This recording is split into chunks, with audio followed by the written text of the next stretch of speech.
तो वो जो हक होता है वो हमारे कुल का नाश करता है।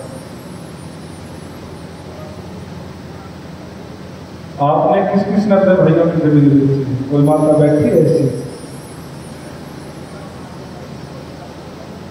कोई है ऐसी माता जिसने? माताओं, अपने पतिदेव की संपत्ति जितनी हो उसे अपना समझना। उसके अलावा यदि हम किसी और की संपत्ति के प्रति आकर्षित होते हैं ना, तो ये समझ लेना आपकी आंखों के सामने आपका सर्वमूल नाश निश्चित होगा। और ये प्रमाण के साथ हम बात कर रहे हैं, कोई झूठी या अतिशयोक्ति नहीं है इस बात में। अन्यथा 1, 2 या 4, 5 परिवार ऐसे जरूर प्रत्येक गांव में है, एक बार जाकर उनका हश्र देख लेना। कितनी ही ऊंची कोठियां क्यों ना बना ली हो, कितनी ही गाड़ियां क्यों ना ले ली हो, परंतु कभी उनके आंतरिक से पूछ के देखना, खोल के आंसू रोते होंगे वो बात होंगे।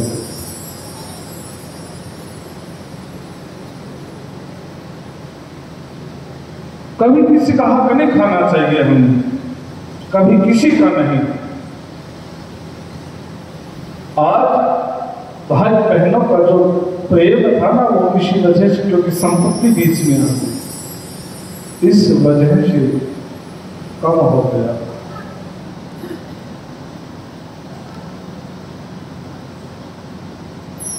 अगर मेरे कन्हैया चाहते तो मथुरा के राजा बन जाते खूब आराम से,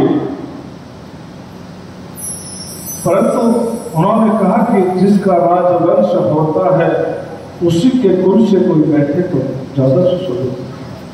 हे महाराज, अभी आप सामर्थ्य हैं, आप स्वयं इस राज्य को संभाले, हम आपकी सहायता कर सकते हैं, परंतु आपकी राज्य का अधिकार नहीं बना सकते। इसलिए मेरे गोविंद ने महाराज उग्रसेन जी का राज्याभिषेक किया, महाराज को पुनः राजगद्दी पर बैठाया और स्वयं मथुरा नगरी की सहायता करने के लिए कुछ दिवस मथुरा नगरी में रुके। परंतु अब एक और दुविधा पैदा हो गई कि जो कंस था उसके 2 पत्नियां थी, एक का नाम अस्ति था और एक का प्राप्ति था, और इनके पिता का नाम था जरासंध। तो इन दोनों ने जाकर अपने पिताश्री के यहां पर कहा कि पिताश्री, देवी की नंदन कृष्ण ने हमारे पतिदेव को मारा है, हमें सौभाग्यवती से दुर्भाग्यवती बनाया है। जिनके पति जीते हैं नाम आपा में सबसे बड़ी सौभाग्यवती स्त्रियां हैं, और जो विधवा का जीवन जीती है ना, एक नरक का जीवन होता है। एक स्त्री के लिए सबसे बड़ी चीज है कि उनके पतिदेव की सेवा और उनके पतिदेव का जीवन।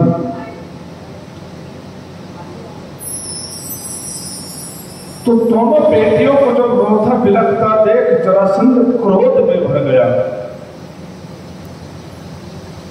और उसने 1 नहीं 2 नहीं पूरे 17 बार मथुरा नगरी पर आक्रमण किया और 17 बार मेरे कन्हैया ने उसको हराया। अब जरा आप विचार करो, जिस नगर जिस देश में इतने युद्ध हो जाएं, उस देश के वासियों की क्या दशा होगी।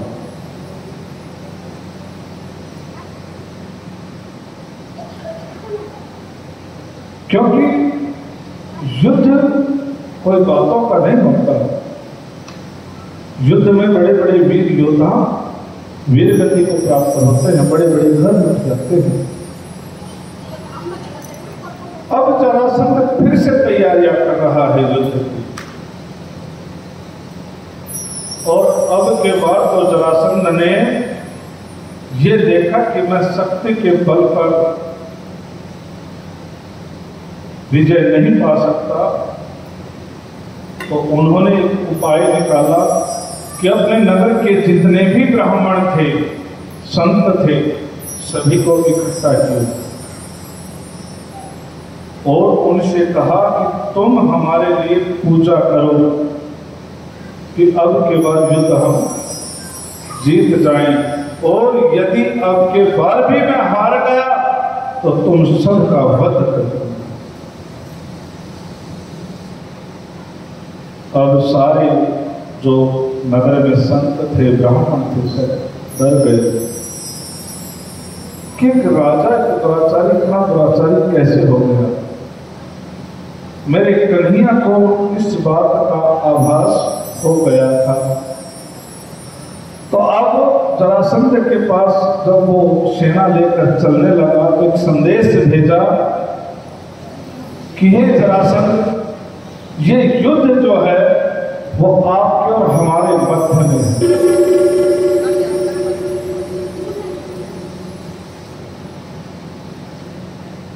तो इस युद्ध का जो परिणाम है वो हमारे नगरवासी क्यों भुगते हैं? इसलिए हे जरासंध, यदि तुम युद्ध ही करना चाहते हो तो तुम्हारा बैर मुझसे है, इसलिए युद्ध केवल तुम्हारे और मेरे मध्य रहो, सेना को बीच में मत लेके आओ, क्योंकि मैं नहीं चाहता कि तुम्हारे साम्राज्य में भी अशांति हो और हमारे साम्राज्य में भी अशांति हो, क्योंकि लाखों करोड़ों माताएं विधवा हो गए, आज वो कैसा जीवन जी रहे हैं हम जानते हैं। और जब जरासंध इस बात के लिए राजी हुआ कि ठीक है तुम और हम ही, क्योंकि वो भी बलवान था, योद्धा था, तो इसीलिए उसने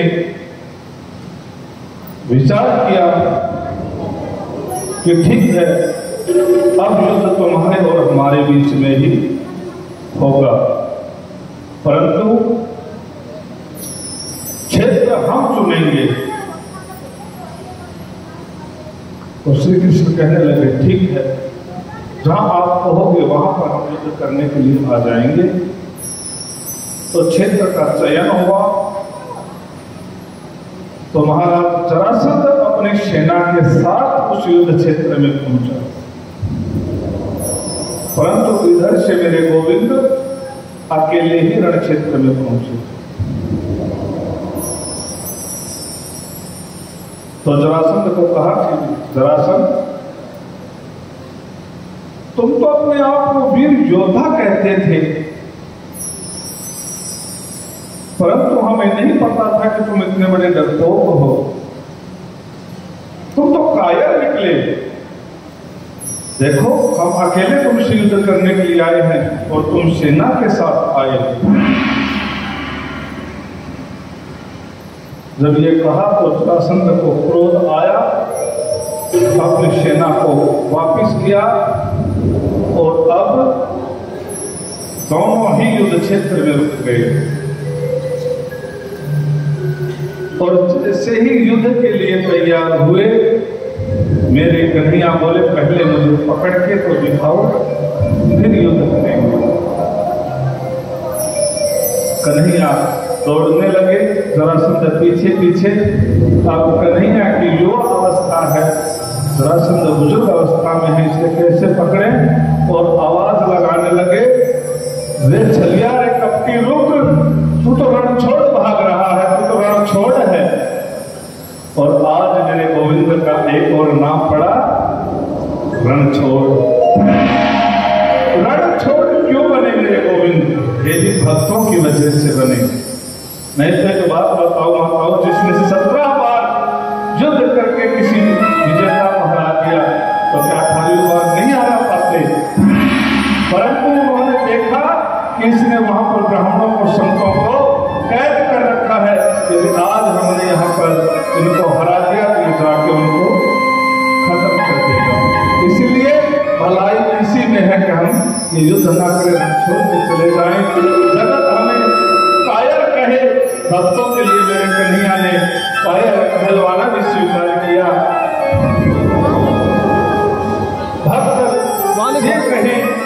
कि कृष्ण छलिया है, पैसा उरा चढ़ाने का तो छलिया लिखवाने का किया। और जरासंध खुश हो गया, अपने पुत्रियों को कहा कि आज मैंने कृष्ण को हरा कर भेज दिया, और कभी मत नहीं आएगा। ना वो तो लिखवा दो अपना नाम गोत्र सब दिन।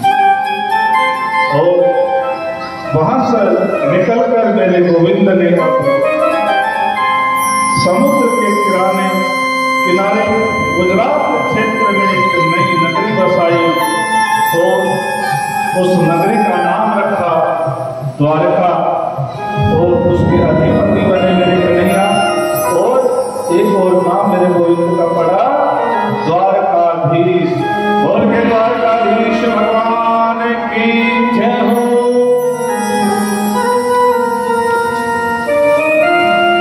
तो कहने का अर्थ है माताओं, यदि हम या हमारी वजह से किसी परिवार में, किसी देश में, किसी समाज में अशांति हो, तो हमें वहां से दूर चले जाना ही बेहतर है, ताकि हम वहां की शांति को भंग ना करें। कहते हैं यदि परिवार में एक जन हो जिसकी वजह से पूरा परिवार खराब हो रहा है, तो उसे जन का चला जाना बुरा है। यदि एक परिवार की वजह से पूरे गांव की शांति भंग हो रही हो, तो उस परिवार का चला जाना बेहतर है। यदि एक गांव से राज्य की शांति भंग हो रही हो, तो उस राज्य का चला जाना बेहतर है। और यदि एक राज्य से पूरे देश की शांति भंग हो रही हो, तो उस राज्य का चला जाना बेहतर है। इसीलिए ऐसे प्रयास अवश्य ही करने चाहिए जिससे देश में, समाज में, गांव में, परिवार में शांति भंग ना हो, क्योंकि परिवार वही है जिसमें प्यार, प्रेम और शांति है। दो पैसा कम कमा लेना, परंतु परिवार में कलह मत करना। यदि ऐसा करोगे तो आप सूखी रोटी भी खाओगे ना, तो वो भी खा लेंगे। प्रेम भाव का ही सब कुछ।